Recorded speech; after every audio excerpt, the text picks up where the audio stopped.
gran agradecimiento por la invitación. Estar acá es un desafío también para mí y para la comisión pensar con maestras, con maestros, la cuestión de la transmisión, la cuestión de la memoria. Siempre hemos trabajado más pensando en adolescentes, en la edad secundaria, pero bueno, hace poco sacamos un libro para primaria, ¿no? Una historia argentina para chicos, chicas y chiques.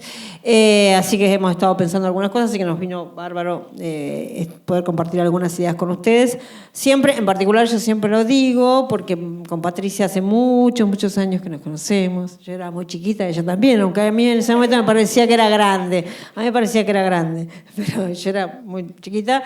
Y la verdad que los primeros pasos en la educación, porque hacíamos un apoyo escolar allá en el Arroyo del Gato, acá en La Plata, y ella estaba en el jardín de la Iglesia Metodista, y un trabajo muy interesante social. Así que bueno, mis primeros pasos en lo que es la militancia y la toma de conciencia política fue de la mano de Patricia, así que siempre me gusta recordar aquellos momentos, porque fue así, digamos. Yo siento que esos fueron mis primeros pasos en la militancia, en la toma de conciencia de esto, de los derechos humanos allá en el 83, 84, cuando la dictadura se estaba yendo y la democracia parecía que estaba viniendo, digamos, ¿no? Así que bueno, siempre para mí estar acá con Patri me remonta a una trayectoria que, bueno, que es la que nos va marcando también, ¿no? En esto de pensar la historia también, ¿no? En gran medida somos lo que hemos sido, pero también en qué queremos convertirnos. Un poco, esta es una idea que quería compartir con ustedes. Y bueno, también agradecerle a Analía también la invitación y compartir esta mesa. Yo me tengo que ir a las 3 de la tarde porque tenía otra reunión. Bueno, las cosas se van demorando y bueno, nada, y tengo mucho trabajo como todos. Así que lamento muchísimo, así me quedaría mucho tiempo discutiendo algunas cosas. Bueno, en función de pensar esto, ¿no? Historia, infancia, ¿no? El pasado y la formación de las infancias, de las niñeces, ahora decimos, digamos, ¿no? Bueno, ¿cómo pensar, ¿no? Cuando uno piensa en la memoria, piensa en la dictadura militar, ¿no? Entonces ahí aparece una primer cuestión, es, ¿no? ¿Cómo abordamos la temática de la dictadura militar, ¿no? En ese momento de la trayectoria vital de nuestros estudiantes cuando son niñes, digamos, ¿no?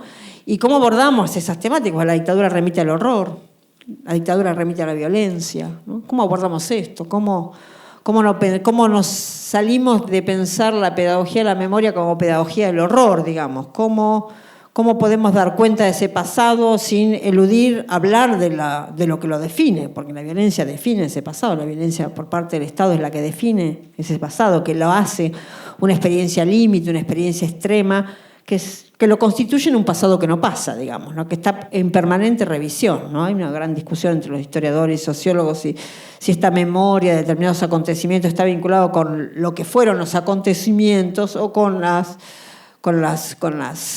momentos de memoria de las sociedades, digamos, ¿no? Pero bueno, sea como fuera, digamos, la dictadura militar sigue siendo un acontecimiento que se sigue construyendo. O sea, no es una historia que pasó, ¿no? Que ya está, digamos, que ya tenemos un relato más o menos consolidado para enseñar, sino la dictadura se sigue construyendo como acontecimiento. Eso quiere decir también que sigue siendo disputada en la forma de narrar ese acontecimiento. Y hoy lo vemos, ¿no? Lo vemos en las posiciones negacionistas, en la discusión si son 30.000 o no son 30.000, si pasó o no pasó, si es la memoria completa o es incompleta, si están todas las víctimas narradas, si faltan unas, y qué pasa con las víctimas del terrorismo, y solo hablamos de una... Y eso no solo son los medios de comunicación, son algunos referentes políticos, algunos referentes sociales, mediáticos, como fuera, sino también nos pasa en las comunidades educativas, nos pasa en la comunidad de padres, nos pasa en la propia escuela, ¿no? Donde eso hace que tengamos que pensar en el abordaje de estos temas con las complejidades. No es fácil hablar de la dictadura militar, no porque no sepamos qué pasó, no es una cuestión de porque no podemos abordar porque no sabemos qué pasó. Entonces acá yo vengo y les digo lo que pasó en la dictadura militar para que ustedes tengan herramientas para abordarlo. Sino lo más difícil es poder enfrentar este conflicto. Pero como decía Patricia, la escuela es un lugar donde se construye y también es un territorio de memoria. Y en ese sentido, un territorio de memoria donde anida en la disputa, digamos. Estamos disputando también por el relato de ese pasado, digamos. Estamos disputando, no por con qué relato nos quedamos, sino cómo construimos ese relato. La escuela es un lugar donde se construye un relato por el pasado. Bueno, cuando se constituyó la escuela como en la formación del Estado Nacional, la escuela fue en gran medida la constructora de esa memoria nacional que nos definía a nosotros como argentinos. O sea que en algún sentido la gestión del pasado, que es una de las primeras ideas que quiero retomar, que después Irene la va a retomar con mucha más solvencia que yo, que es el tema de la identidad, digamos, ¿no? Cuando nosotros hablamos de memoria y hablamos de esta gestión, estamos hablando de la identidad, digamos. Y esto no es solo ahora, cuando pensamos la dictadura militar, sino en general cuando pensamos y abordamos el pasado en la escuela, el pasado más lejano o el pasado más cercano, ¿no? Es quiénes somos.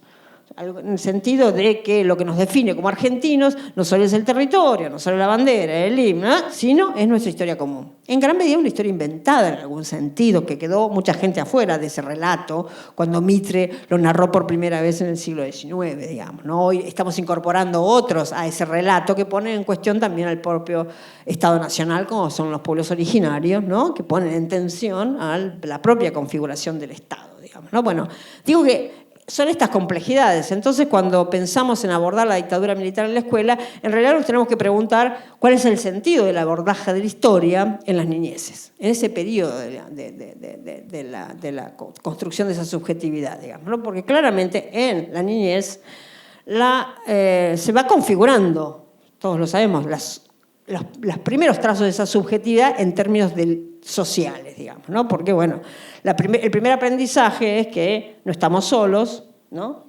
Ni el mundo nació con nosotros, digamos. Ni tampoco va a morir con nosotros, esperemos que este mundo tenga más para dar, digamos, ¿no? La cuestión de una inscripción histórica en la trayectoria del sujeto en el momento del nacimiento del sujeto. Una cuestión que a ustedes les parece obvia, pero no es tan obvia. En el sentido que el neoliberalismo también tiene un régimen de historicidad que trabaja sobre una percepción del tiempo como un presente continuo. No importa qué hubo atrás, no tiene ningún sentido. Acá llegamos nosotros y, bueno, y tampoco me importa mucho lo que hubo atrás porque tampoco tenemos mucha posibilidad de discutir lo que viene adelante.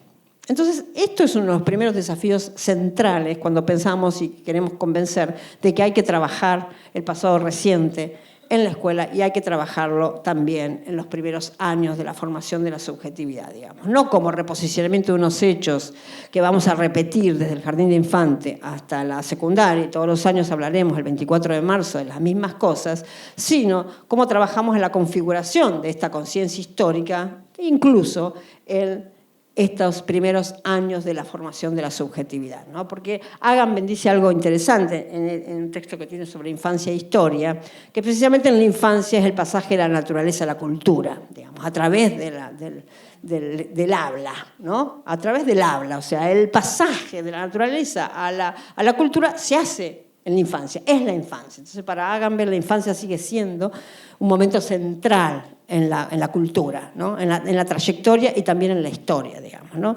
Entonces, digo, poder poner esta cuestión en el centro. Entonces, cuando nosotros queremos abordar la cuestión de la dictadura militar en la escuela, en realidad nos tenemos que preguntar en una temporalidad más amplia, para atrás y para adelante. Hay ciertos abordajes sobre la dictadura que no necesariamente tiene que ver, nos remite a la reposición, como decía, de ciertos hechos, sino de ciertos conceptos, de ciertas nociones. Una es la noción del tiempo histórico, digamos, ¿no? La noción del tiempo histórico. Para nosotros, depende de las edades que tengamos, la dictadura es más o menos cercana. Hoy, bueno, hablaba Patricia de los docentes jóvenes, incluso hoy para los docentes, hay docentes que no deben haber han nacido después del 2001, seguramente hay docentes que nacieron después del 2001, ni siquiera, ¿no? Entonces, bueno, hay toda una historia a reponer donde la cuestión de la temporalidad, pero la dictadura en Argentina tiene una forma de percepción que de alguna manera condensa el tiempo histórico. En el abordaje de la dictadura siempre aparece como más acá, o sea, ¿no? La dictadura, pasaron 50 años, pero la dictadura se nos aparece como reciente. E incluso en las nuevas generaciones, que en la primera noción puede parecer lejana, pero cuando empiezan a abordar la cuestión de la dictadura, hay como una especie de concentración del tiempo. Y aparece la dictadura como algo no tan lejano, mucho más próximo. Probablemente esté ahí mediando la figura de los desaparecidos, de las desaparecidas, de las desaparecidas, digamos, como hoy nominan las nuevas generaciones, ¿no? Esa figura que ha quedado congelada en el tiempo, esos jóvenes eternos, ¿no? Que hacen que en la construcción identitaria de las nuevas generaciones esa figura sea diferente de la vieja generación, ¿no? Porque uno va construyendo su identidad a lo largo del tiempo a través del entrelazamiento entre generaciones, digamos, ¿no? En la diferenciación o en la imitación. Entonces nosotros tenemos de la temprana edad las figuras de San Martín, Belgrano, etcétera. Esos, ¿no?, referentes, esos faros que hacen que uno vaya en la pregunta, ¿no?, de qué quiero ser, quién soy. Bueno, aparecen esas referencialidades, digamos, ¿no?, que están, y van apareciendo otras a lo largo del tiempo, que las efemérides recuperan. Pero acá la cuestión de los desaparecidos, ¿no?, la desaparición, ese acto que no cesa, los desaparecidos siguen desapareciendo, los desaparecedores siguen desapareciendo a los desaparecidos, digamos. Es un crimen, por eso es un crimen imprescriptible, es un crimen de lesa humanidad, porque se sigue cometiendo. Hay algo incluso en la materialidad del hecho, que es donde se constituye la dictadura militar en su núcleo más duro, que no pasó. No solo no pasó por la memoria, sino no pasó como hecho. Los desaparecidos siguen estando desaparecidos y los seguimos buscando hasta que aparezcan. Entonces hay algo de la condensación del tiempo histórico que aparece ahí en la dictadura. Pero el tema de la noción del tiempo histórico es una cuestión central, y también de poder pensar cómo juega, ¿no?, esa historicidad, esa temporalidad en la definición de la identidad del sujeto. Esa noción que tienen que incorporar las niñas de que eso, que no han nacido solos, que no están solos, ¿sí?, y que el mundo ha comenzado mucho antes de que ellos hubieran nacido, ¿no? Para poder pensarse, cuando se piensan identitariamente, inscribiéndose no solo en la familia, en el barrio, etcétera, que también hay que trabajarlo para que se inscriban ahí, ¿sí?, en su identidad comunitaria, sino también en una identidad más larga, donde uno puede pensar la dictadura militar y algunos conceptos que nos permiten abordar la dictadura militar en la larga duración. Muchas veces la estrategia de pensar el tiempo más largo, ¿sí?, para trabajar, abordar la dictadura militar, puede resolver algunas cuestiones que, si lo miramos en el tiempo corto, pueden ser complejas, digamos, ¿no?, como por ejemplo la cuestión de la violencia, ¿sí? Entonces hay algunas nociones, ¿no? Hablábamos con Irene y con Patricia Analía cuando nos encontramos a pensar eso, la cuestión de la moralización de la historia. Y eso es muy importante también para pensar la cuestión del abordaje del pasado reciente en el aula, en primaria, para no pensar que lo que tenemos que hacer es enseñarle a los chicos quiénes son los buenos y quiénes son los malos, ¿no? Porque uno a veces trabaja con formaciones o historias que lo que hacen es construir una idea maniquea de la historia, para que quede claro, digamos, ¿no? Aunque yo le decía a mi hijo siempre, bueno, miraba una foto de Hitler y decía, es malo, miraba una video y decía, este es malo. O sea, uno trabaja con esa estrategia, pero de alguna manera, cuando uno quiere incorporar la noción del tiempo histórico, y cuando pienso en la noción del tiempo histórico, me refiero también a la territorialidad donde se realiza, porque estamos hablando de la nación, estamos hablando de la Argentina, etc. Entonces también es darle dimensión a esa territorialidad. Una territorialidad no solo amplia, sino también bien local, de esa comunidad que también tiene historia, digamos, ¿no?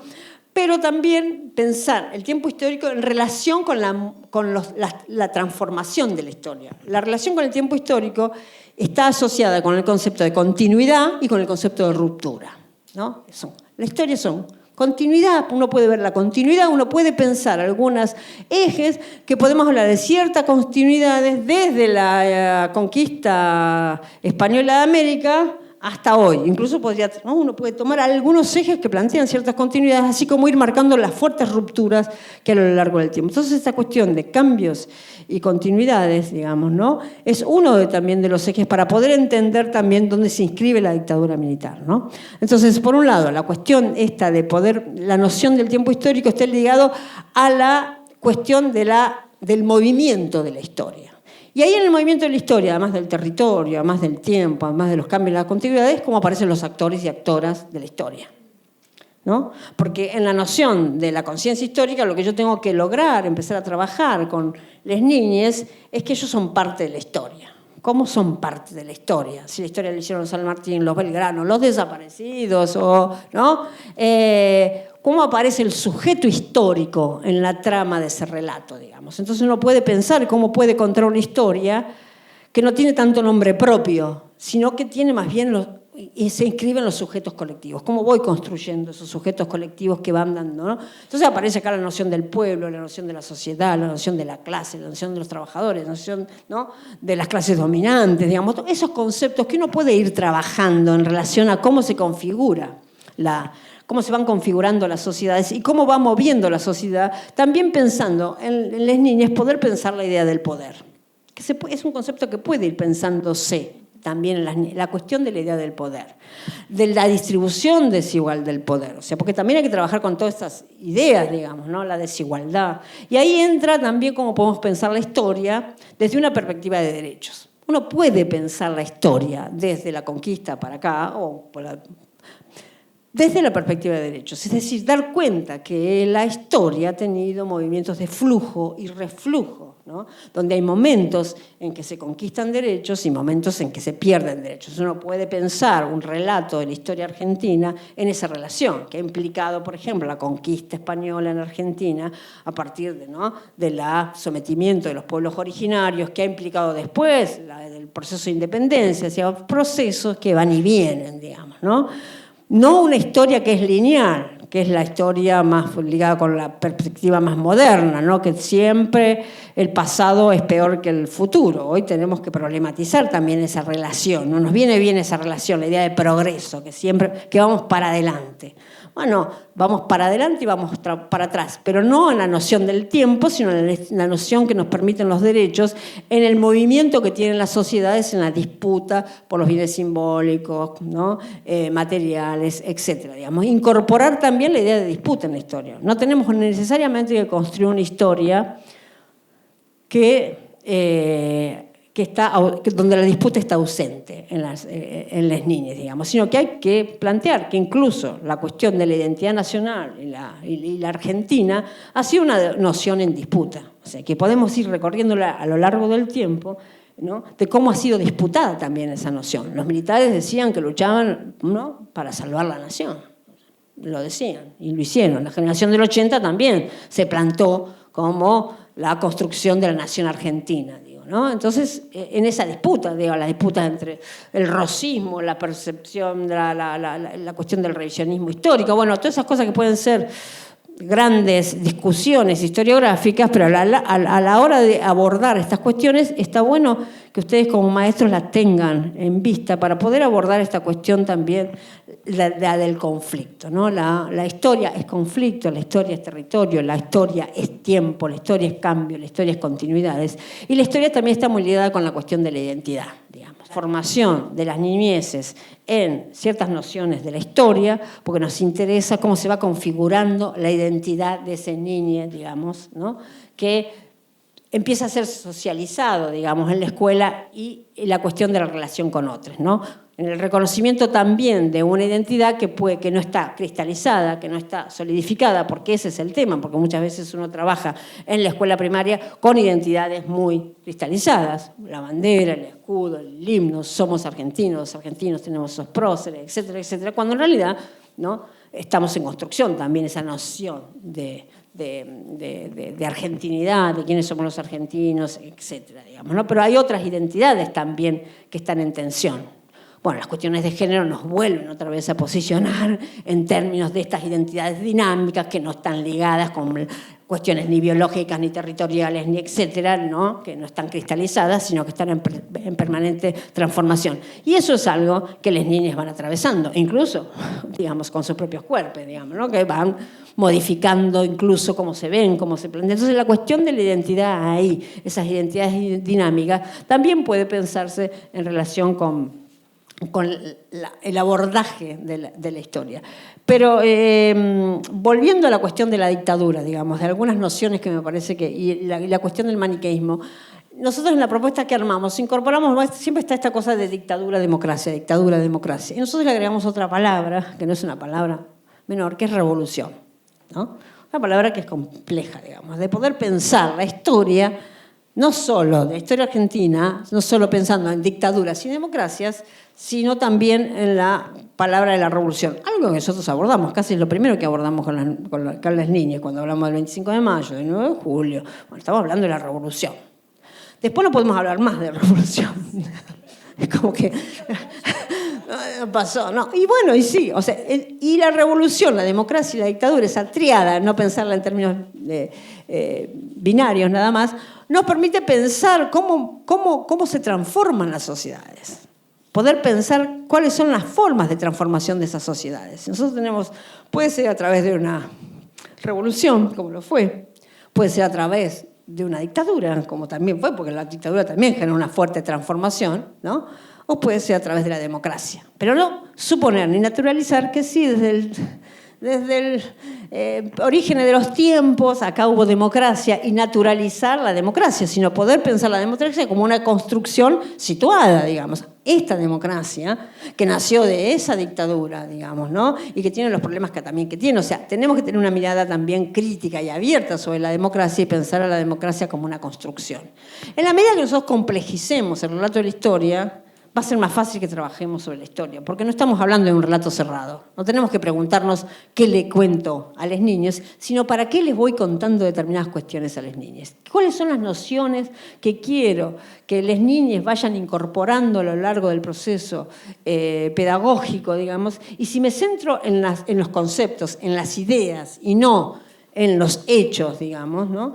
Va a ser más fácil el abordaje y van a surgir múltiples estrategias para el abordaje. Si estoy pensando en qué conceptos yo quiero trabajar acá, qué conceptos quiero trabajar en primer grado, qué conceptos quiero trabajar en segundo, en tercero, en cuarto, en quinto, qué conceptos puedo ir trabajando, que está vinculado, obviamente, con la currícula de las ciencias sociales. Ustedes van sabiendo cuáles son la currícula que corresponde a cada uno de los años. Pero ¿cómo voy incorporando?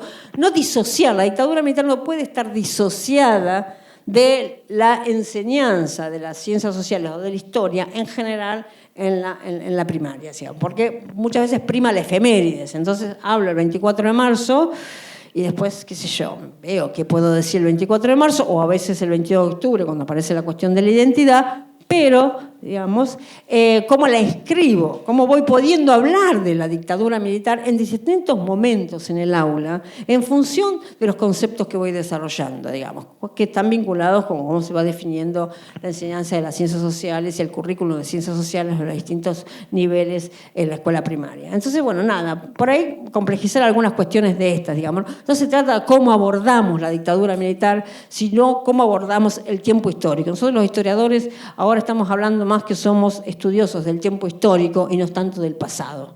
Y eso implica que nuestra pregunta está acerca de qué es el tiempo histórico, ¿no? Y también las nociones de tiempo histórico va variando. Y también tener en cuenta esto, para cerrar, recordar que también el neoliberalismo tiene un régimen de historicidad. Y nosotros vamos a contrapelo de esto, ¿no? Este presentismo, que además sume a las nuevas generaciones en una angustia existencial muy fuerte, digamos, implica ir a contrapelo de ese régimen de historicidad, digamos, ¿no? De ese régimen de historicidad presentista que constituye a las identidades en función de otras variables, los consumos culturales, el mercado, y no a través de lo que las identidades que se constituyen y que se van fraguando en la interacción de las propias comunidades, ya sea la comunidad nacional, la comunidad latinoamericana, como la comunidad de la escuela, la que está ahí, ¿no?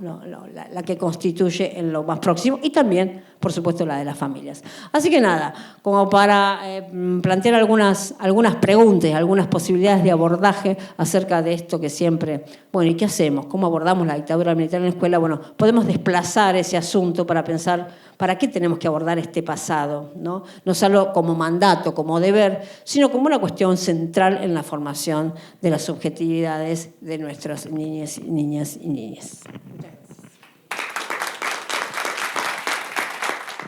Bueno, gracias Patri, gracias Analía, gracias Suteba, que fue el primer sindicato que me llevó a pasear por su territorio para aprender a ser la responsable de abuelas en la materia de educación. No soy del palo de la educación, pero aprendí a trabajar en educación para las abuelas porque los docentes con los que me encontré siempre fueron muy generosos en sus preguntas, en sus chicanas, pero también en su apertura, ¿no? A mí lo que me conmueve cuando estamos entre docentes, ya me considero una docente, después de todo ya me han dado el título, es la falta de prejuicio que hay en las preguntas que uno hace y poder demostrar la vulnerabilidad que tenemos, ¿no? En nuestro rol. Porque creo que hay muchas profesiones que se autodefinen con la seguridad, ¿no? Esa cosa, yo estoy acá porque yo tengo un PhD, un doctorado, un expertise, un background. Entonces, cualquier pregunta tienen que saber responderla. Y no, a mí lo que más me conmueve en estos espacios es que estamos llenos de preguntas y las podemos hacer. Así que bueno, yo soy también una de esas. La verdad que esto... ¿Se escucha bien? Sí. No, siento como que hay como una bola acá. Bueno, lo primero que me pasó es que venía con una idea de trabajo que por supuesto se me desarmó toda, especialmente después de escucharla a Sandra, pero además con las preguntas. Así que voy a empezar al revés. ¿Ves que por eso? Está apagado. Hola. Igual, sí, yo soy como medio... Se escucha bien. El lado de la mesa prendido se escucha bien. ¿Prendido tiene que estar? ¿Te sirve que esté prendido? Bueno, pero que no haya bola. Ahí está. ¿Así? Oh. No me soporto a mí misma, sí, pero bueno.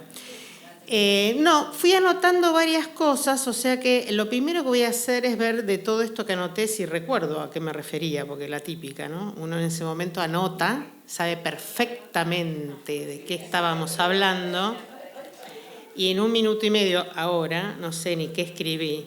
Bien. A ver. Perdón, que quiero... Una de las cosas, solo como agregar, cuando Sandra hablaba del tema de la temporalidad, creo que se terminó de reponer acá en el video. Quería hacer un comentario, pero el video lo hizo, pero lo que voy a hacer es atarlo. Tiene que ver cuando ella hablaba de que la dictadura que parece tan lejana, pero de pronto se pone tan cercana, porque ella habló de esta temporalidad de los desaparecidos o de algún modo de la acción del terrorismo de Estado que nunca deja de accionar porque hasta que no se encuentren o no se conozca la verdad, ¿está bien?, del derrotero de cada uno de ellos, de algún modo siguen desaparecidos. Entonces ese delito continúa y en esa continuidad hace que la dictadura siempre esté acá. Yo lo primero que pensé es que, porque además todavía los juzgamos. Entonces, justamente acá en el video creo que se expresa también, ¿no? El hecho de que todavía los estemos juzgando quiere decir que todavía es un tiempo de ahora. Porque en realidad, ¿qué quiere decir que los estemos juzgando? Que recién ahora la justicia escribe su relato. Porque los relatos no están solamente construidos desde los organismos de derechos humanos, desde la sociedad, desde la escuela, desde el ejecutivo, desde el legislativo. También está escrito desde la justicia. Y la justicia recién la está escribiendo ahora. Quiere decir que más presente casi imposible. ¿Está bien? Quería agregar eso nada más.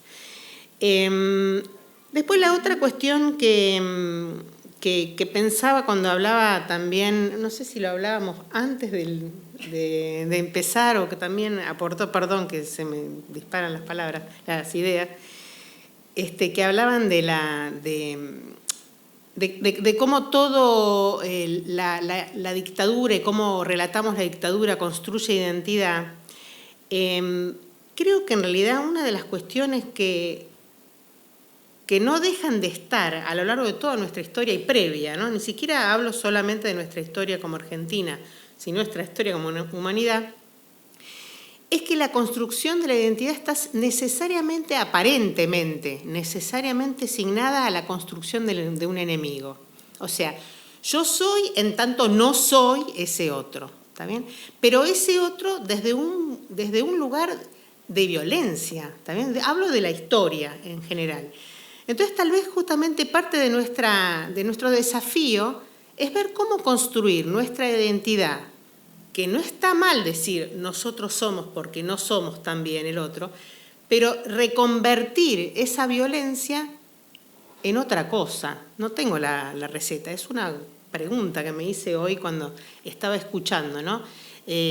Como que tal vez la repetición no tiene tanto que ver con la violencia, no, sino volver a mirarla la violencia, entenderla en sus contextos, porque como muy bien contó hoy Sandra, Nosotros dentro de la escuela hablamos todo el tiempo de San Martín, el cruce de los Andes, y no fue con una galletita que amenazó a los reales, ¿no? O sea, había violencia.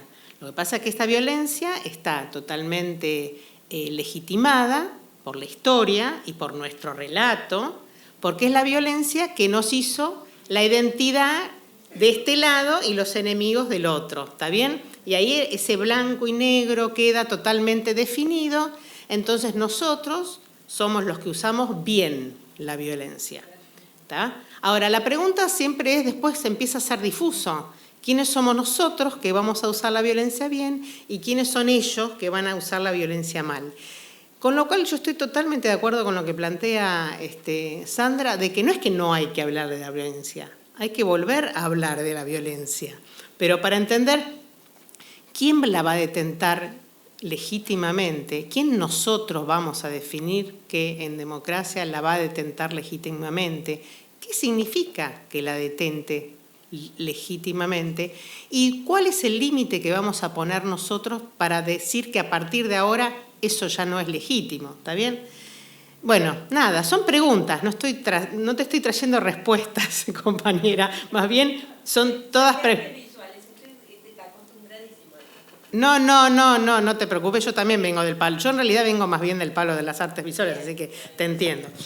Bien. Entonces, bueno, esto era un poco las reflexiones que no tuvimos tiempo de charlar con Sandra, pero voy así a entrar a algo que a veces hablo un poco respecto del tema de la construcción del enemigo dentro de la primaria, y es cómo a veces nosotros los docentes resumimos esa complejidad que tal vez en secundaria se pueda desarmar de una manera un poquitito más compleja, que es el subversivo, ¿no?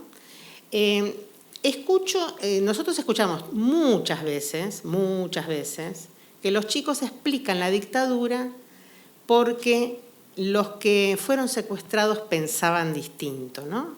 En ese pensaban distinto es la manera infantil de decir porque eran subversivos. En la secundaria vamos a escuchar los desaparecieron porque eran subversivos. En la primaria vamos a escuchar los desaparecieron porque pensaban distinto. Es la misma bolsa de gatos, ¿sí? Es un símbolo, ya a esta altura del partido, que no sabemos qué tiene adentro. La verdad, ya a esta altura del partido podría no tener absolutamente nada. Podría tener todo o podría tener nada.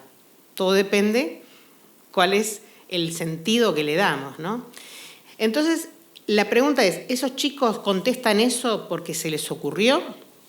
Y no, contestan eso porque nosotros como docentes terminamos enlatando la complejidad de la revolución, los deseos, la idea que tenían o la transformación, o lo que venían a defender, ¿está bien? Porque sabemos que la gran mayoría de los desaparecidos, más de un 30% de los desaparecidos eran del campo del trabajo, eran trabajadores, la gran mayoría del campo sindical, con lo cual venían a proponer y a defender. Entonces, la pregunta es, ¿qué era pensar distinto? Primero tenemos que preguntar, ¿qué es pensar? O sea, si vos vas a pensar, te desaparecen porque pensás distinto, ¿distinto a qué? ¿No? O sea, lo que primero habría que construir con los chicos es qué es pensar. Y si vamos a decir distintos, ¿distinto a qué? ¿No? Entonces ahí viene lo que también Sandra estaba hablando respecto de que no es democracia o dictadura, no es pensamos bien o pensamos mal, sino que hay una diversidad que está en disputa, ¿está bien? Entonces, todos pensamos distinto, ¿no? La cuestión es con qué nos vamos a sentar, cómo nos vamos a sentar, cómo vamos a circular la palabra para que eso distinto tenga un consenso si hace falta, o permanezca en disputa si hace falta. Tampoco es que todas las disputas tienen que terminar en un consenso, porque sabemos que los consensos son si alguien cede y el otro cede, pero la gran mayoría, nosotros trabajadores lo sabemos, los consensos son porque nosotros cedemos, ¿está bien? Entonces tampoco está tan bueno siempre ser el que uno cede todo para consensuar. el consenso, realmente consenso, es que ambas partes se dan. Entonces, bueno, también está bueno que nosotros podamos abrir un poco la cajita esa, ¿no? Decir, bueno, tal vez no es que vamos a trabajar sobre la desaparición, sino sobre los deseos y sobre las luchas y las conquistas, ¿no? Para hacer un pequeño resumen de por qué las abuelas llegan a la escuela, ¿está bien? Voy a hacer una mini historia, digamos, de cómo hoy estamos en la escuela y cómo es que llegamos a la escuela y por qué tenemos el deseo y la pretensión, más que deseo, de continuar en la escuela, ¿sí? Bueno, sabemos que las abuelas empezaron a ir a las escuelas porque sus nietos y nietas durante la dictadura tenían la edad de muy pequeños, entonces en realidad salían, iban a las salidas de los jardines y de las primarias donde sospechaban o tenían algún dato de que había un nieto, una nieta que podía llegar, o sea, un niño, una niña que podía llegar a ser eventualmente un nieto de ellas, salían a observar para ver si encontraban alguna carita parecida, etcétera, etcétera. De hecho, el caso de la primer nieta restituida con el índice de abuelidad, que es Paula Logares, de algún modo se terminó materializando porque la abuela terminó teniendo, o sea, llegó un dato a abuelas de que había una niña que concurría a tal colegio, bla, bla, bla. Esta abuela, que era de Banfield, iba todos los días en colectivo hasta Palermo, hacía las compras en la esquina, que era una verdulería para parecer del barrio, porque si no era todo sospechoso, ¿no? Era dictadura, estábamos todavía. Entonces, Elsa Pavón, que es la abuela de Paula Logares, viajaba temprano, se hacía pasar por una persona del barrio de Palermo, entonces hacía las compras de la verdura, paseaba, a veces se quedaba esperando el colectivo, simulaba esperar un colectivo para que la vean en la parada cercana, ¿no? Hacer un poquitito de contexto. Y después a la salida del colegio se quedaba esperando para ver si podía reconocer a su nieta, que había desaparecido con 2 años junto a su hija y su yerno. El tema es que para la edad que tenía Paula en ese momento, ella tendría que haber estado en primer grado o en segundo grado.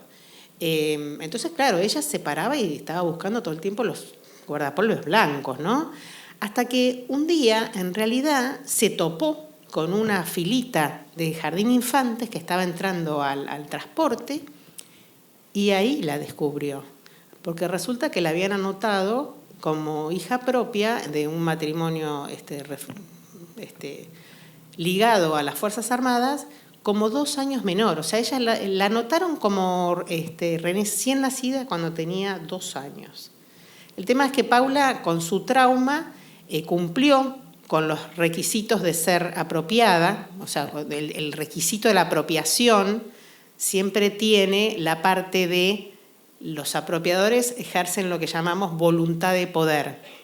La voluntad de poder significa, vos ahora sos mía, hacemos tabla rasa con tu historia y a partir de ahora inscribimos tu historia con nuestra voluntad. ¿Está bien?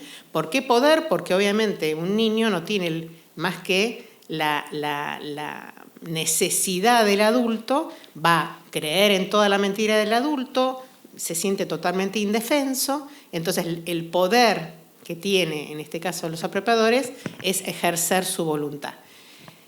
Fue tan obediente Paula con su trauma que ella ya hablaba cuando fue secuestrada, pero ni bien la apropiaron, dejó de hablar y además tuvo un retraso de crecimiento. O sea que ella daba el perfil de una niña de jardín de infantes. Cuando ingresó a los 3 años al jardín de infantes, parecía una niña de 3 años por lo que poco que hablaba y por el tamaño que tenía, cuando en realidad ya tenía 5, ¿sí? No sé, no quería contar esta historia, pero se las conté porque salió, perdonen, ¿no? Hoy es el desorden total. Bueno, igual les introduje algunas categorías que tienen que ver con la voluntad de poder, ¿no? Con trauma, o sea, de algún modo, después de todos modos hay bastante bibliografía que habla de eso, porque además, dentro de mi desorden de hoy, Les cuento que el material Las abuelas nos cuentan, que está en las escuelas desde el 2005, lo hemos reeditado todo, hemos hecho un cuadernillo todo completo con una nueva colección de cuentos que se lanza ahora dentro de 2 semanas. El lanzamiento es el típico lanzamiento formal, que hay pocos ejemplares, pero el año que viene va a estar en todas las escuelas. O sea que esténse atentos porque va a aparecer. Y en este cuadernillo, estas categorías que acabo de nombrar así muy al azar, van a estar más descriptas justamente. Entonces, bueno, vuelvo al recorrido de las abuelas. Trato de ordenarme, perdón. Entonces, las abuelas obviamente tenían un contacto al principio con los jardines y con las escuelas primarias por la necesidad de que sus nietos estaban ahí.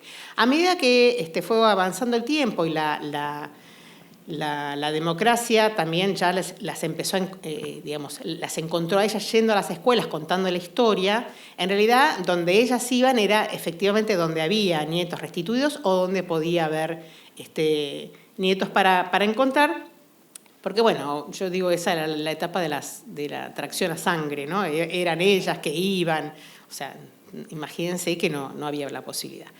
En el 2003, cuando empiezan a hacer política de Estado, la política de Memoria, Verdad y Justicia, y desde el Ministerio de Educación se empieza, obviamente, a pergeñar la nueva ley de educación, que hace que los derechos humanos y el proceso de Memoria, Verdad y Justicia queden insertos dentro de la ley, nos abrieron la puerta, ¿está bien? Y ahí es donde pensamos que era hora de sistematizar el trabajo de abuelas para poder estar dentro de las escuelas. Empezamos por la secundaria, para poder empezar a formar a los docentes, porque obviamente esa temática no estaba dentro de la formación inicial de los docentes, entonces había que estar. Es así que en el 2003 empezamos a trabajar en el Ministerio de Educación de la Nación, hicimos un primer cuadernillo que se llamó Puerto Partida para las secundarias. Y yo siempre cuento esta anécdota en realidad para contar cómo todos aprendimos juntos, ¿no? Claro que hasta ese momento no es que nadie en ninguna escuela trabajaba la problemática del terrorismo de Estado, de los desaparecidos, pero eran en realidad docentes militantes, kamikazes, que se inmolaban por la causa de los derechos humanos y la memoria contra la dirección, los otros compañeros, la comunidad educativa, ¿está bien? Estaban en solitario, ¿está bien? Eran realmente militantes, no había algo orgánico. Por lo cual, cuando yo llegué al ministerio y me senté con el primer equipo que me puso a disposición el ministerio para escribir el primer cuadernillo sobre abuelas, que todavía no existía el programa de Educación y Memoria, no existía absolutamente nada en el Ministerio de Educación de la Nación que haya escrito ni una sola palabra sobre el terrorismo de Estado. De hecho, todavía se estaba discutiendo si se nombraba dictadura, si se nombraba terrorismo de Estado, si se le decía dictadura cívico-militar, si era cívico-militar y eclesiástica, si era... Todas las discusiones todavía estaban dándose, ¿está bien? Y me acuerdo que tuvimos una gran reunión, una larguísima reunión con la gente que estaba, inclusive Gustavo Schussmann, gente que después tuvo mucha relevancia en la provincia de Buenos Aires. Y bueno, tuvimos, no sé, como 3 o 4 horas discutiendo para ver qué es lo que tenía que ese cuadernillo tener como contenido. Me dijeron, bueno, está muy bien, danos un mes, nosotros vamos a escribir un borrador y después nos volvemos a juntar. Cuando nos sentamos, el borrador al mes tenía 40 páginas y todavía no había ni hablado, no había dicho la palabra abuelas de Plaza de Mayo. O sea, estaban tratando de reponer lo que hacía 20 años o 25 años, el ministerio todavía no había hablado. Entonces hablaban de genocidio, hablaban de Adorno, hablaban de... O sea, empezaron con toda la historia que nunca se había podido escribir. Entonces yo le dije, muchachos, me encanta que estén tan entusiasmados, hagan otro cuadernillo, ¿está bien? Hagan una biblioteca sobre esto, pero acá tenemos que hablar en 30 páginas, que era lo que teníamos, de abuelas de Plaza de Mayo. O sea, bueno, fue muy gracioso porque efectivamente a partir de ahí se abrió el programa a 30 años y empezaron a escribir lo que tenían que escribir, ¿no? Entonces, ¿por qué cuento esto en realidad? Porque no es que abuelas sabía qué es lo que tenía que decir, ni abuela sabía cómo había que hablarles a los docentes, ni abuela sabía cómo se enseñaba esto a los chicos, ¿está bien?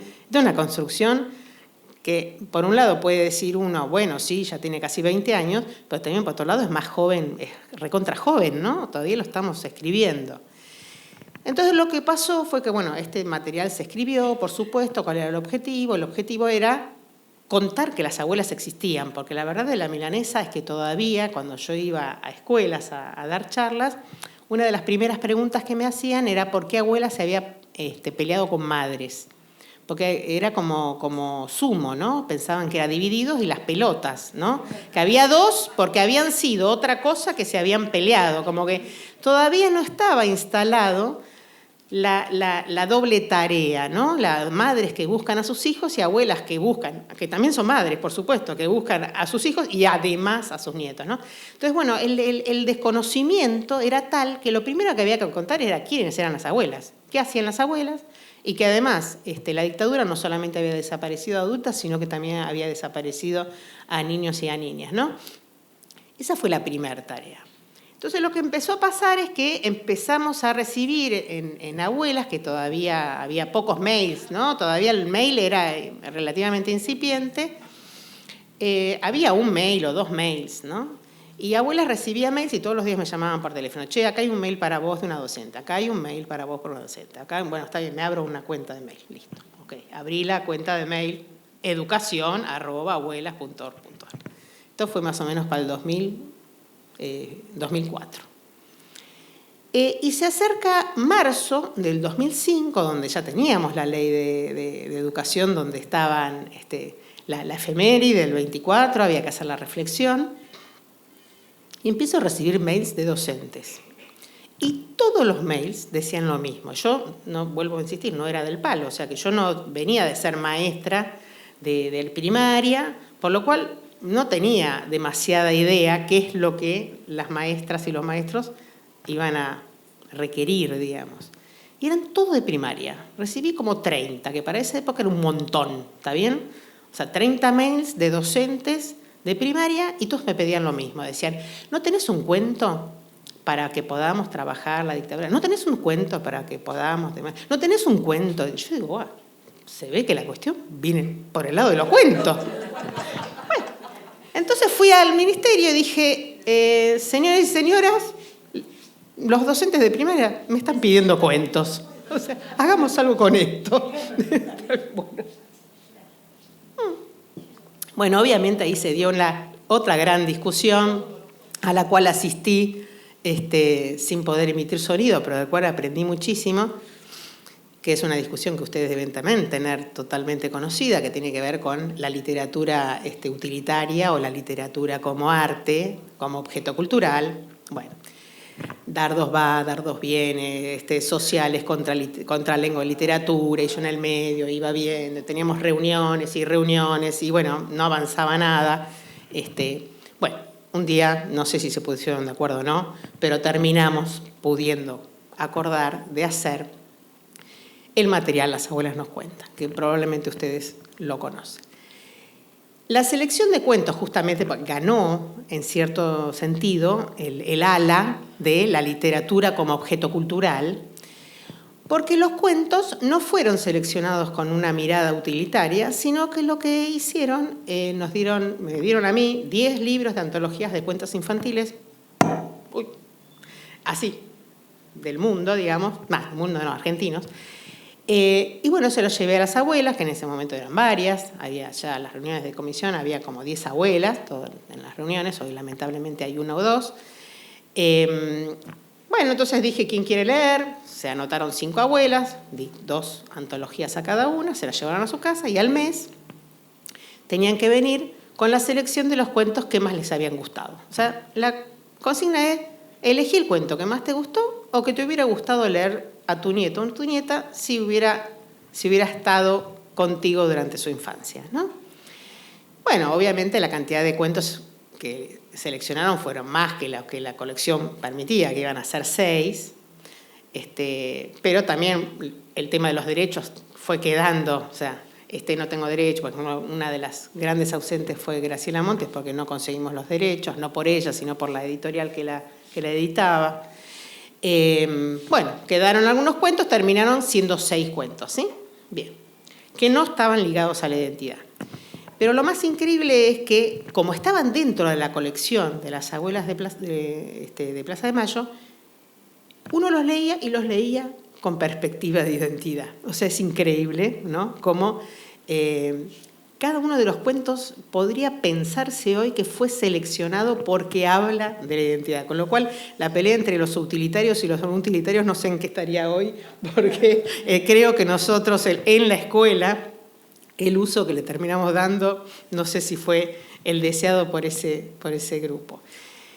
Y bueno, empezó a correr, ¿no? Empezó a circular y los docentes empezaron a hacer cosas con eso. Además de que los docentes hacían cosas, también el plan de lectura lo tomó como una de las colecciones más importantes para poder llevar adelante. Después tuvimos también abuelas relatoras que empezaron a contar los cuentos de las abuelas nos cuentan. O sea que fue un material que circuló muchísimo. Además se reeditó varias veces. La primera vez salió con un VHS. Otra gran discusión, si las escuelas tenían o no tenían casetera, si tenían o no tenían televisión, ¿no? Increíble la cantidad de cosas que se discutían en ese momento que hoy ya quedó todo perimido. Donde, bueno, habíamos logrado que se grabara uno de los cuentos que es de Laura de Betach, que es el reglamento, que había sido pensado para los chicos más grandes en realidad, los de sexto y séptimo. Lo grabó un grupo de actores de teatro por identidad. Después un cuentito muy para chicos lo hicimos con títere de dedos, y un cuento de Gustavo Roldán que está leído por él mismo en la casa de las abuelas, donde habíamos invitado a una escuela primaria que queda cerca de la casa de las abuelas. Entonces el escenario era los chicos en el piso, Gustavo leyéndoles el cuento y las abuelas contándoles un poco qué era esto de la identidad, ¿no?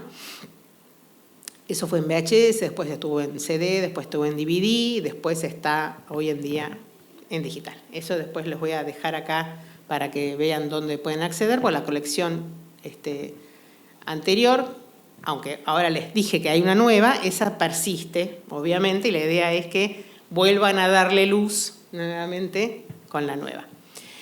Y entonces, ¿qué empezó a pasar? Empezó a pasar que este material empezó a circular y los docentes empezaron a hacer con ese material, por supuesto, montones de actividades, de reflexiones. Hemos tenido montones de talleres donde nos han contado cómo han trabajado. Y yo empecé a escuchar lentamente algunas actividades que me empezaron a hacer ruido, ¿no? Me empezaron a hacer ruido a mí, empezaron a hacer ruido a algunos docentes que en los talleres también lo podían expresar, etcétera, etcétera. Y tenía que ver con que se empezó a usar mucho en ese momento, para trabajar el tema de la identidad, el árbol genealógico. Entonces se leía un cuento, se hablaba de las abuelas, y para hablar de la identidad se usaba el árbol genealógico. No digo que todos lo hicieran, pero obviamente empezó a usarse con mucha intensidad. Bueno, después empieza a venir la ESI, donde claramente se empieza a hablar en las escuelas cada vez más de las familias diversas.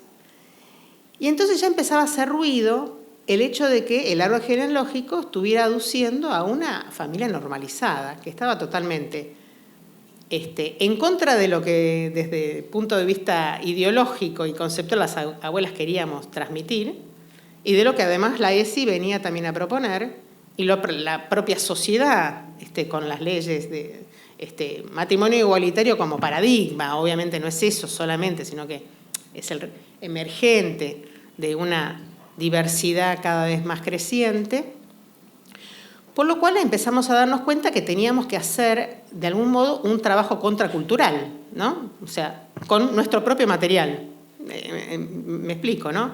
¿Por qué digo todo esto?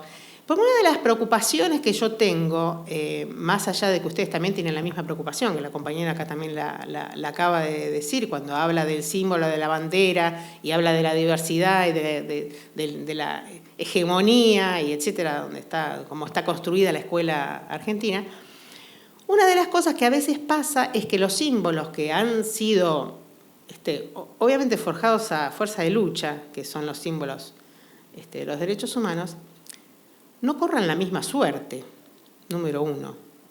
Pero además, algo más difícil, y es que material que larga o que saca las abuelas nos cuentan sea incuestionable. Eso sería casi una de las peores cosas que nos pueden pasar, ¿sí? Porque por eso quise contarles al principio que nosotros no tenemos un departamento pedagógico que tiene una academia y que baja. No, somos interacción con los cuerpos docentes. No tenemos más que eso. O sea, yo de algún modo soy la recolectora de las experiencias, de la escucha y de todo lo que voy observando en el campo educativo y trato de plasmar después junto con docentes también, ¿está bien? Entonces, una de las cosas que a mí más me preocupa hacia el futuro, porque justamente estamos hablando a nuevas generaciones que no fueron contemporáneas a la dictadura y tampoco fueron contemporáneas a la lucha de abuelas en sus inicios, sí son contemporáneas a la lucha de abuela hoy, pero además nosotros de algún modo queremos que se sumen a nuestra lucha, ¿no? ¿Cómo hacerles un espacio y cómo hablarles para no hablarles desde el símbolo? Para que las abuelas no sean próceres, o sea, evitar a toda costa que las abuelas sean próceres. Que las abuelas no dejen nunca de ser mujeres, un colectivo en lucha. O sea, que es, la única manera que está en movimiento y vivo. Aunque no haya ninguna abuela viva, sabemos que esto va a seguir siendo así, ¿no? O sea, es un colectivo conceptualmente de mujeres en lucha, ¿está bien? Entonces, bueno, esta problemática del tema del árbol genealógico, que se lo estoy poniendo en realidad casi como un paradigma, porque no era ese el problema. El problema era la enseñanza de la identidad como algo esencial, el esencialismo de la identidad, y que viene sumado al biologicismo de la identidad, que es la otra pata con la cual nos hemos encontrado. Las abuelas necesitaron, para poder identificar a sus nietos y nietas, una herramienta científica. Esa herramienta científica terminó siendo el índice de abuelidad, que empezó siendo, no empezó siendo con el ADN, porque todavía el ADN no estaba siendo utilizado como método comparativo de filiación, pero derivó en lo que hoy todos conocemos como el ADN, por lo cual le da muchísima importancia a las abuelas al índice de abuelidad, al Banco Nacional de Datos Genéticos y al ADN, porque es la herramienta científica con la cual queda totalmente probado de que esa persona es efectivamente miembro del grupo familiar que se está, digamos, pidiendo restituir, y la justicia lo acepta como prueba. Pero eso no quiere decir que la identidad sea lo genético, punto y aparte. Es una herramienta fundamental para la identificación y para la afirmación de la identidad frente a la justicia, punto. La identidad es algo hipercomplejo, que estamos en construcción permanente, que además se construye con el otro, con la otra, con los otros, ¿está bien? Y es dinámico, es movible, es cambiable, ¿está? Entonces, es muy importante que nosotros tengamos ese concepto, porque hay muchos elementos de audiovisuales antiguos, de las abuelas, textos escritos de las abuelas, inclusive testimonios de las mismas abuelas, que si uno los tomara solos, atemporalmente, podría suponer que entonces la identidad está solamente regida por lo biológico. Hay, por ejemplo, ¿por qué también insisto tanto en esto? Porque a las abuelas les costó tanto que la sociedad comprendiera el derecho que tenían respecto de esta lucha, que inventaron, no siendo académicas, por supuesto, todo tipo de formas de nombrar, ¿no? Me acuerdo que a mí en un determinado momento me molestaba mucho, decía, ¿cómo hago para eliminar todos esos testimonios que vienen en contra? Yo dije, no, claro, sos Stalin con Trotsky, o sea, ¿no? Claro, no, digo, porque hasta uno a veces se pone incómodo cuando dice, no, porque lo tienen en la sangre, y como esa cosa tan esencialista y biologicista. Entonces yo digo, bueno, tenemos que poder poner en perspectiva la lucha. Entonces la pregunta es, ¿cómo estamos hoy? Hoy estamos en un lugar donde hemos podido avanzar con ese concepto, reverlo, avanzar nuevamente, reverlo, avanzar nuevamente, reverlo. Entonces, el hecho de que las nuevas generaciones puedan sumarse es que lo puedan rever y lo puedan avanzar, que no lo transmitamos como un mandato. Yo todo el tiempo digo lo mismo, las abuelas están hoy en el momento de la transmisión del legado. Y el legado no es mandato. Mandato es, esto es así, se hace así para ir ahí. El legado es, no, tenemos que terminar. Ok, sí, yo típico, claro. ¿Te das cuenta? ¿Te das cuenta? Y ahora yo tengo que correr. Bueno, ok, 7 minutos, bien. Entonces voy a ir terminando. Lo que sí les voy a mostrar, ¿no? Vos querés que muestre los materiales. Ok. Entonces, sí, me quedé con 100 cosas sin hablar. Bueno, no importa. Sí, no, el legado. No, la importancia del legado justamente es lo contrario, te doy la caja de herramientas para que vos pongas tu norte, para que vos puedas formar el colectivo como vos puedas, luchar como vos puedas y vayas corriendo, digamos, el horizonte según tu propio tiempo, ¿está bien? Entonces, esto es lo más importante, que entendamos que cuando estamos trabajando en la escuela con identidad, es algo dinámico, es algo que necesariamente nos tiene que interpelar en el hoy. Si solamente se queda en el pasado, estamos construyendo un mandato, que es lo mismo que la bandera y la canción, que no permite discusión, es todo lo contrario, ¿está bien?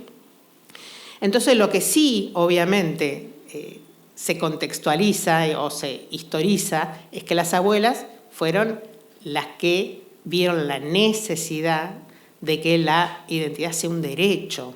Eso sí es de la lucha de ellas. Pero no han definido con sus bordes qué es la identidad. Lo que han dicho es necesario que esto, que es tan obvio, esté escrito, porque si un Estado puede violar esto que es tan obvio, que es que la identidad de cada uno no deberían poder arrebatárnosla, tiene que quedar escrito como derecho para que el Estado lo garantice. Entonces, lo que está plasmado es el derecho a la identidad. El cómo se va construyendo el concepto de identidad es algo que lo construyen las generaciones en sus propios tiempos, ¿está bien? Hoy en día vemos tantos colectivos que justamente luchan por distintas formas de identidad y, de algún modo, les ayuda el hecho de que el piso ya está armado, y es que la identidad es un derecho. Entonces, si encima tuvieran que empezar desde cero, es decir, bueno, primero tenemos que luchar para dar cuenta de que la identidad es un derecho. Una vez que recién empecemos con... Bueno, ese piso ya está garantizado por las abuelas de Plaza de Mayo, y obviamente es desde ahí que está buenísimo que el trabajo se lleve adelante. Lo que quería contar, pero bueno, Facu, fíjate si podés poner el PowerPoint, así les cuento rapidísimo. Sí, bueno, no van a poder ni copiar el link, no vamos a poder ver nada, pero bueno. Ah, sí, bueno, qué modernos que somos. Bueno, entonces, esta es la colección, las abuelas nos cuentan la primera. Lo que no conté es que se incluyeron estos dos cuentos, el de Un elefante ocupó mucho espacio y La planta de Bartolo. Ambos cuentos hablan de los deseos y de qué forma de sociedad soñaban estas comunidades que pensaban distinto, digamos, ¿no? Podemos también pensar a partir de ahí, ¿no? ¿Qué es pensar distinto? ¿Qué es pensar para todos? ¿Qué es pensar para mí? Y que no sea para todos, ¿no? O sea, podemos polemizar ahí. Y además fueron prohibidos, y desde ahí podemos trabajar la dictadura, no desde el cuerpo torturado, asesinado, desaparecido, sino desde una literatura desaparecida, desde una literatura prohibida o callada, ¿está bien? Y entonces, bueno, la compañera que estaba con la ensalada allá, Cristina, dijo algo que me parece fundamental, y es que nosotros como docentes no nos sintamos con la presión de sentir que nuestro curso va a ser el único que va a reponer el 100% de todo lo que hay que decirlos a los chicos ya, porque si no se lo digo yo, no se lo dice nadie. Son 15 años de educación. Entonces, estoy de acuerdo, es una cuestión de la institución. Yo pongo el primer ladrillito, como diría Citarrosa, crece desde el pie. O sea, pongo el ladrillito, va el otro ladrillito, y yo tengo que confiar en que si a mí me tocó segundo grado, la de tercero va a continuar. ¿Con qué va a continuar? Respondiendo a esas preguntas que los chicos en tercero pueden hacer que en segundo no hacían. Y la de cuarto va a contestar las preguntas que hacen los de cuarto, porque los de tercero, los de segundo no hacían. ¿Está bien? No puedo enseñarle logaritmo neperiano al de segundo porque tengo miedo que el de quinto año se olvide. Empiezo con la suma, después empiezo con la resta, después voy a hacer multiplicación, potencia, y algún día voy a llegar a los irreales, los números complejos, pero no tengo que enseñar todos en segundo grado, ¿está bien? Entonces, bueno, esta misma lógica pasa lo mismo. ¿Qué es lo que quiero comunicar? Quiero comunicar el valor de lo colectivo, el valor de la verdad, que la libertad se conquista entre todos o no es libertad. O sea, que la democracia es que la palabra circule y que los consensos sean entre todos, ¿está bien? Estas son las cosas que uno va construyendo desde chiquito y va subiendo. Y no que el día de mañana sea una revelación. Ah, había algo que era democracia, que si no está es la dictadura, que entonces...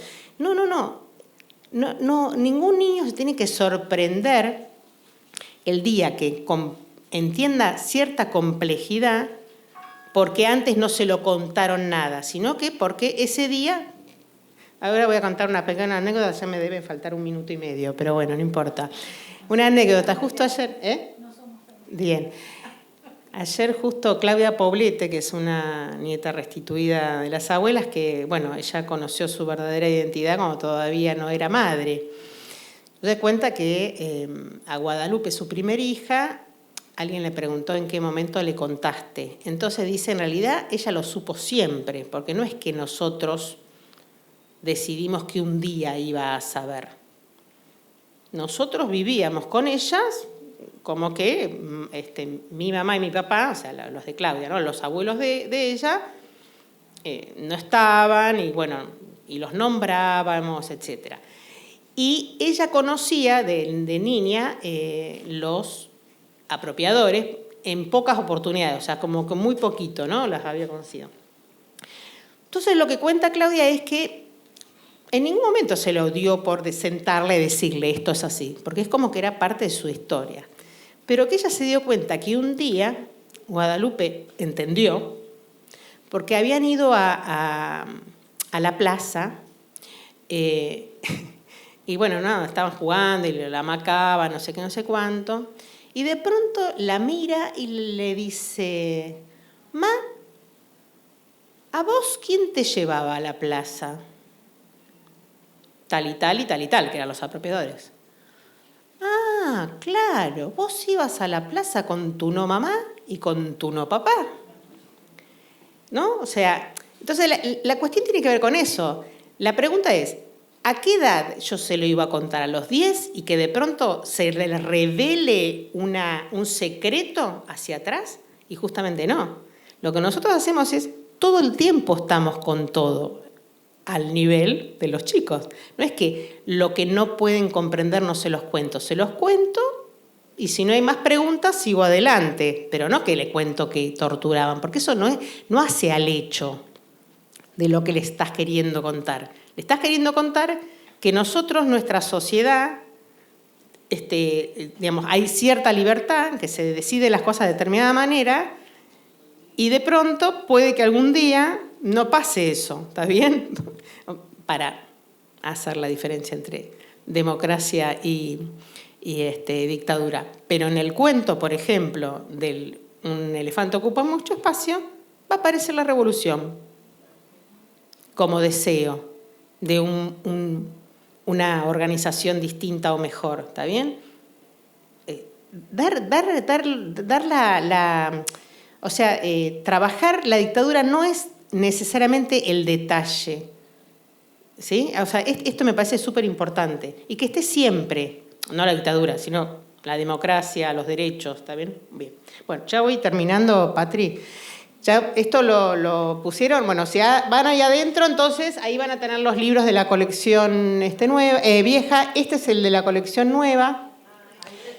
Ahí adentro están los cuentos, porque son 2 libros, un libro de cuentos y un libro que va a ser el cuaderno para docente, ¿sí? Saquen fotitos. Bueno, ya estoy cerrando.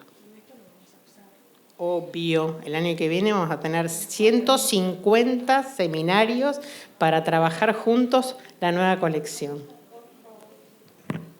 No, porque yo digo, por supuesto que todo esto lo vamos a usar, porque cada material que fue sacando abuelas, nosotros, el permiso de abuelas, los incluimos en nuestros materiales, los materiales para el mes de la identidad, 24 de marzo, son hermosos. Esta colección fue fue organizada de una manera totalmente distinta a la anterior. Fue pensada con cuentos que hablaban de identidad, pero no de identidad de los nietos restituidos o buscados de las abuelas, identidad en toda su amplitud. Hay microrelatos ilustrados, hay cuentos de escritores ya consagradísimos, inclusive algunos que ya no están entre nosotros, y otros de cuentistas noveles. O sea, hemos tratado de tener mucha diversidad. ¿Ya está? ¿Podemos pasar, Facu? Este va a ser el cuadernillo para el docente, donde les conté algunas de las categorías, nombré nomás algunas de las cosas que vamos a abordar, que estamos abordando ahí. ¿Estamos? Avisen ustedes cuando están.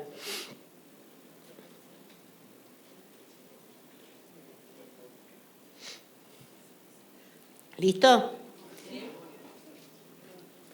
Esto, en Educar, en el portal de Educar, hay un sitio, hay una página que recopila montones de producciones y materiales de las abuelas, no solamente para primaria, sino también para inicial y para secundaria, donde hay series audiovisuales, las que hicimos con Paca Paca de Así Soy Yo, de Samba, las que hicimos con Cara de Encuentro, Acá Estamos, la película Quién Soy Yo. Bueno, hay mucho material audiovisual, material escrito, porque además para secundaria hemos hecho después más materiales. Está Quién Soy, está el material 10 postales por el derecho de identidad, todo eso está ahí adentro. No les puse el link de abuelas, porque estamos cambiando la web, entonces lo más probable es que el año que viene ese link que yo les iba a poner acá no iba a servir. Así que bueno, como no va a cambiar, les hago el chivo a Educar. ¿Cómo? Claro, exactamente. No, el link, yo siempre digo esto. No digo siempre, lo dije ayer, espero poder seguir diciéndolo. Durante los 4 años de macrismo, dentro del Ministerio de Educación, el único proyecto, programa o política que no se abandonó es el curso de abuelas en el Infod. Y yo creo que es casi el único lugar donde la derecha tiene pudor. No les da la cara para dar de baja o no me soportan a mí por los pasillos poniendo cara de perro. También puede ser, porque sí, o sea, soy insistente. O sea, las 2 cosas. Está bien. Bueno, entonces, pasamos a la próxima. Vamos a pasar lo voy a cerrar con esto. Vamos a ver el spot, que probablemente muchos lo han visto. Y le voy a hacer un mini comentario y cierro. ¿Papá cómo supo que es adoptado? ¿Se lo dijeron los abuelos? Sí, claro. Ayer la seña nos habló sobre las abuelas de Plaza de Mayo. ¿Y qué les dijo? Nada, que son señoras que buscan a sus nietos. Pero no dijo adoptados, dijo apropiados. ¿Papá es adoptado o apropiado? ¿No se les está haciendo un poquito tarde para ir al cole?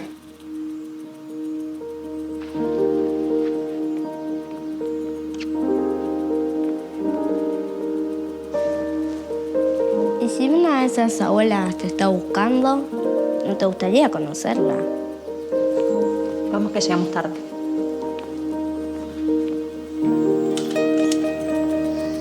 Si naciste entre 1975 y 1983 y dudás de tu identidad, comunícate con Abuelas de Plaza de Mayo. Llama al 11 4384 0983 o ingresá en abuelas.org.ar.